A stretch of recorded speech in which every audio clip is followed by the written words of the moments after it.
It's gonna be so good. It's gonna be so good. It's gonna be so something. Hello! Welcome to... How about just me shouting hello real loud at the beginning? That's great. Let's keep it. Oh, we're keeping it. 1, 2, and go.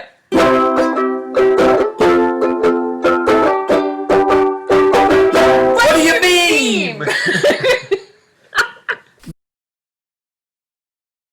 Welcome to What Do You Meme?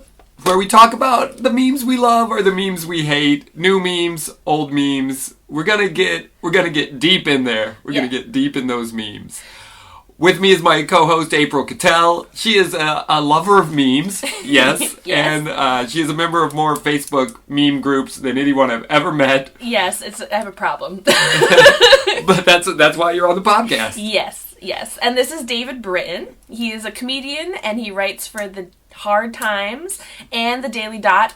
How did you get into memes? How did you find out what they even were? Do you remember? Honestly, the earliest memes that I remember were in college, and it was Scumbag Steve and Good Guy Greg and a few, like, the girlfriend with the weird big eyes. Do you remember her? No, I don't remember a girlfriend. Like the clingy girlfriend meme.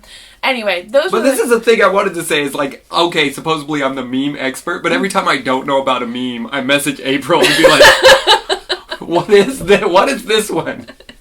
So, the earliest memes that I remember, we didn't call them memes yet. Like, that was just, like, Facebook had only just been around. Those were the things that we were sending each other.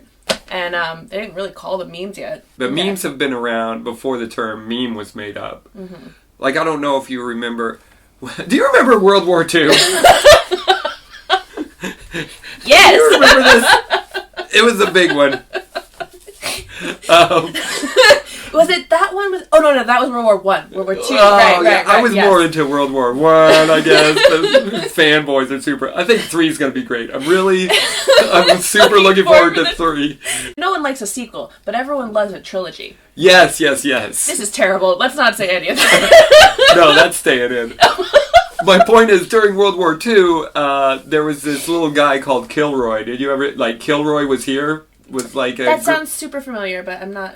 It was graffiti soldiers would put up, and it was basically a meme, you know? It was a little image of this guy peeking over a wall, and they'd put it all sorts of places, and then... To me, a meme kind of also has to mutate and change. Like, it can't just be the same thing over and over again. Mm-hmm. Well, how about this? How would you define a meme? Well, okay, so you just said that, and that made me think, because those early memes, the ones I was talking about before, they didn't mutate and change. It was a very strict formula. But it was a formula where people would plug different stuff in, right? Right, yes. Yeah. So if you consider that. But, like, nowadays, I feel like memes start off with something like that, where you have a picture and a formula, but give it, like, not even a year, and, like, the same image will be used in such a different way that it's become a whole, like, meta commentary on the meme, on the commentary on the commentary on the commentary of the meme. Yes. And, like, so someone comes in and sees a meme, like, oh yeah, that's funny, but they don't know that that's, like, the 6th iteration that has very little to do with the original anymore. I don't think memes used to be that way. Yeah. I think it was more like, you know, you put that little baby with his fist. Yes, you remember the fist baby, yeah. And then it would... which is... Damn it, I'm trying to decide how dirty we want to be on this podcast, but I think I'm drawing the line at fist baby. You just made it weird. What is this, Pete Holmes podcast? I did make it. It didn't have to be weird, and I made it weird. But in my defense, we both know when you said fist baby. Alright, I'm not going to pretend that didn't cross my mind. Anyway, but that was like just a picture of a kid, and then you put the title at the top and the title at the bottom with the white letters, and that was that. Whereas now, I feel like if that meme had come out now, in 3 months people would be giving it, like, the fucking Thanos hand, and then, 2 months later it would have the fucking glowing eyes that they like to, you know what I'm talking about? With, like, the level... We're going into so many memes right now, it's crazy. But actually, I mean, that's a brilliant idea to put that kid with the Thanos hand? Why hasn't someone done that? Let's do that, like, right after this. Okay, yeah, that'll be Okay, so, to me, memes are kind of like an inside joke almost. Like, I would say even an inside joke you have with your friends is kind of a meme in, like, the loosest definition. Like, it starts out, you're like camping, one of your friends, like, steps in mud, and you call him Mudfoot all weekend. Right. And then, like, you know, 2 weeks later, you're at lunch with a bunch of friends, and you're like, here comes old Mudfoot. Right. And they're like, why do you call him Mudfoot? And then you have to go into that, and then your other friend doesn't get it, so he, like, calls him Dirtfoot. Then you start calling that friend Dirtfoot, and then, like, that's how these things change. So to me, that's, like, kind of like what a meme is. It's just such a strange form of communication. I don't know if there's an official definition of a meme, really, but this is what I found out doing some research, is the word meme first came from Richard Dawkins. I love him. Yes, well-known God-hater Richard Dawkins. Yes. Who is a professor at Oxford? Yes, Oxford. In 1976, before you were born... Yes. After I was born, 1 year after I was born. You're so old. I'm so old, and yet I know all about memes and skateboards. He was I think a zoology professor, maybe? Anyway, he wrote this book in 1976 called The Selfish Gene.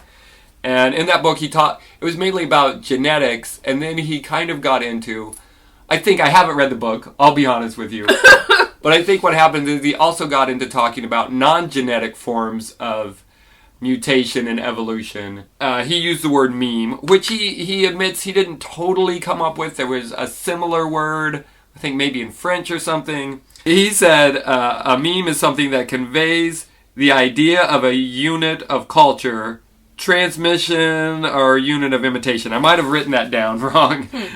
But it conveys an idea or a unit of culture or a unit of imitation. So that's like a really broad definition of what a meme, and almost doesn't mean anything. A unit of culture? A unit of, so it's like, yeah, an idea in our culture. So if you look at like tea lizard, as they called it on the Today Show, I think most people have seen that meme of Kermit sipping a tea, and that like conveys a meaning in our culture. Yes. But you have to know our culture to get it. Right. That makes sense. Mm-hmm.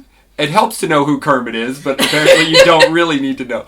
But, like, the idea of sitting there sipping tea, to us, means, like, oh, that person's being super casual. Right. Or whatever, and maybe condescending. Yes. Yeah. Like, not making eye contact, because he's looking away from the camera. He's just kind of like...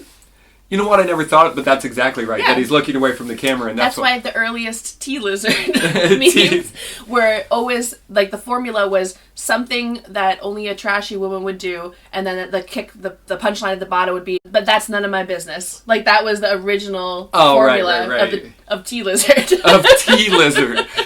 Okay, so that's just memes in general. Internet memes. The earliest one, to me... I would say, well, okay, some people would say 1996 was Dancing Baby, also known as Baby Cha-Cha. I didn't know he was called Baby Cha-Cha. Well, they started calling it that because this was, so it's 1996, early days of the internet, right? Yes. Still pretty early days of the internet, so they just called it Dancing Baby, not knowing that, like, by 2019, you couldn't just call something Dancing Baby because there's a million... You mean the entire internet? Oh, also it's a funny cat. We also called it Funny Cat. Funny cat. Like there's no... But now, like, people sometimes call it... It's a little, like, animated gif of a dancing 3D animated baby. Okay. And it got super popular. It was on Ally McBeal. Yep. Which, like, probably people don't even remember Ally McBeal now. I've probably seen... I don't know if I've ever watched it. I think she was a lawyer or a legal assistant. The only thing I know about it was that Lucy Liu is in it, and she's hot. Why are we talking about Ally McBeal? Back to the memes. So... that was made by some like computer engineers, and it got passed around as a GIF, and that got back when GIFs were kind of a new thing, I think. But to me, in the year 2000, that was a thing on Conan O'Brien. Everything's a meme. That's when All Your Base Are Belong to Us came out. Yes. I realized. So this is the first episode of our show, so we're going to talk about shit that like. People who are into memes like are gonna be like, yeah, duh. We fucking know. Move on. This is the first one, so I felt like we gotta give baseline. Yeah, we gotta give an All Your Base Are Belong to Us line. So, All Your Base Are Belong to Us started on this website called Something Awful, which was just cranking out. This was before YouTube, before Facebook, before everything. Around 99 is where most people, more than 50% of households in the United States had internet, and it's when this big humor site took off. So it comes, All Your Base Are Belong to Us comes from this video game called Zero Wing, which was a Japanese video game translated into English. And so the English translation was so bad. The beginning, the first cutscene, is this character I think called Cats. Like, oh my god, you know so much about this. I know so much about this. This is great. Because I was around, I was like, I had graduated high school at that point. I had, dropped out of college at that point. Mm-hmm. So all I had to do was look at stuff on the internet. And I remember very specifically the character, like, transmits to this human Earthship. It's like, greetings, gentlemen.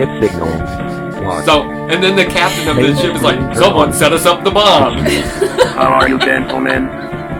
All your base are belong to us. All your base are belong to us. You are on the way to what you say? And like, but he said, all your base are belong to us, and people were like, that's hilarious. I mean, video game nerds were like, that's hilarious. Mm-hmm. So it got onto something awful, and people started photoshopping the phrase, all your base are belong to us, onto, like, street signs and onto, like, everything. And it turned into, like, this huge thing that I would say was the first big internet meme. Right. That makes sense. And it's the first one that kind of started following the formula that we know and expect memes to be. Yeah, exactly. And also, it was fun because what's always fun? Shit your parents don't get. That's what you want. You're like, you squares don't get this. We're saying all your base are belong to, and it's an inside joke. Mm-hmm. And it's like, you squares don't fucking get it.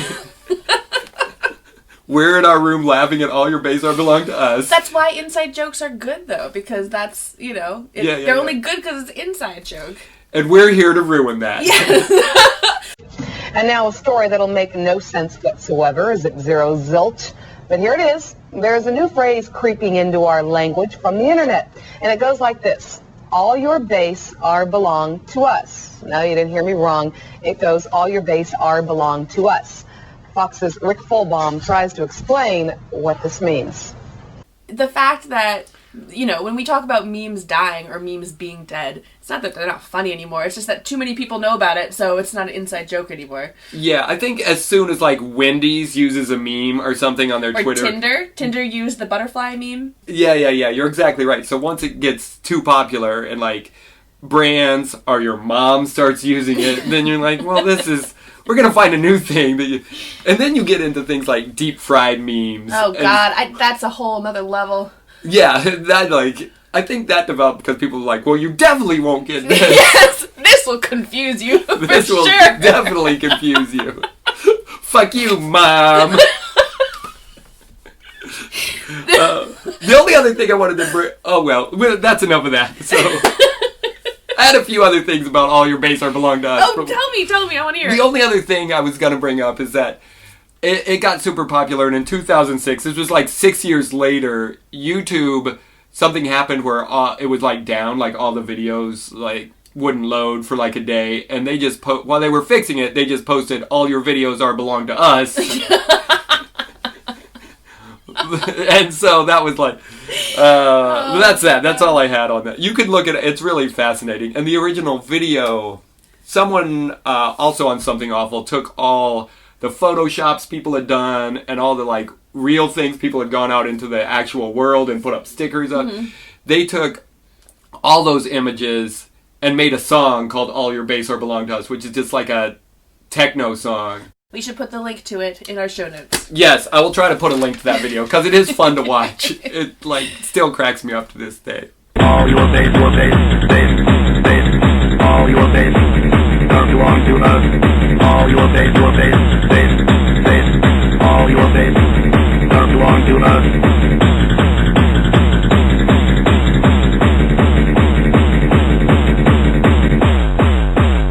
For base justice. Off every day, so big.